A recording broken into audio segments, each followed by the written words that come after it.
Topic है संपीड़न तथा विरलन। संपीड़न तथा विरलन। इधर देखो, जब तरंग चलती है, जब तरंग चलती है तो माध्यम के कण कंपन करते हैं। माध्यम के कण कंपन करते हैं। वह क्षेत्र तरंग गति के दौरान, किस दौरान? तरंग गति के दौरान वह क्षेत्र जिसमें माध्यम के कण एक दूसरे के बहुत पास पास होते हैं, बहुत पास पास होते हैं, उसे संपीड़न कहते हैं। क्या कहते हैं? संपीड़न। और वह क्षेत्र जिसमें माध्यम के कण पास पास नहीं होते हैं बल्कि दूर दूर होते हैं, उसको कहते हैं विरलन। क्लियर है मामला? तो तरंग गति के दौरान वह क्षेत्र जिसमें माध्यम के कण एक दूसरे के बहुत पास पास होते हैं, उसे संपीड़न कहते हैं।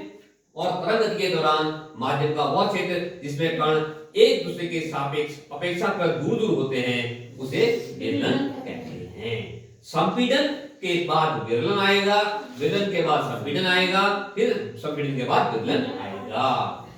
ऐसा कभी नहीं होगा कि दो संपीड़न एक साथ आ जाएं या दो विरलन एक साथ आ जाएं। संपीड़न और विरलन एकांतर क्रम में आते जाते हैं। क्लियर है मामला? तो फिर मैं बता रहा हूं, संपीड़न वह क्षेत्र होता है जहां पर माध्यम के कण एक दूसरे के बहुत पास पास होते हैं, और विरलन वह क्षेत्र होता है जिसमें माध्यम के कण एक दूसरे के पास पास नहीं होते हैं बल्कि अपेक्षाकृत थोड़ा दूर दूर होते हैं। दूसरा मैंने कहा था आपसे कि सरंग और गर्त। सरंग और गर्त। सरंग तरंग गति के दौरान वह उच्चतम बिंदु होता है जहां पर विस्थापन अधिकतम होता है, और गर्त तरंग गति के दौरान वह निम्नतम बिंदु होता है जहां पर विस्थापन अधिकतम होता है।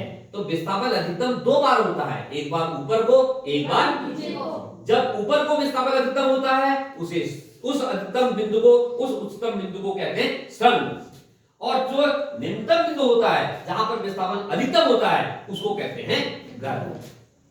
तो इसी तरह से जैसे संपीड़न और विरलन एकांतर क्रम में होते हैं, उसी प्रकार सरंग और गर्त भी एकांतर क्रम में होते हैं। नोट कर लीजिए।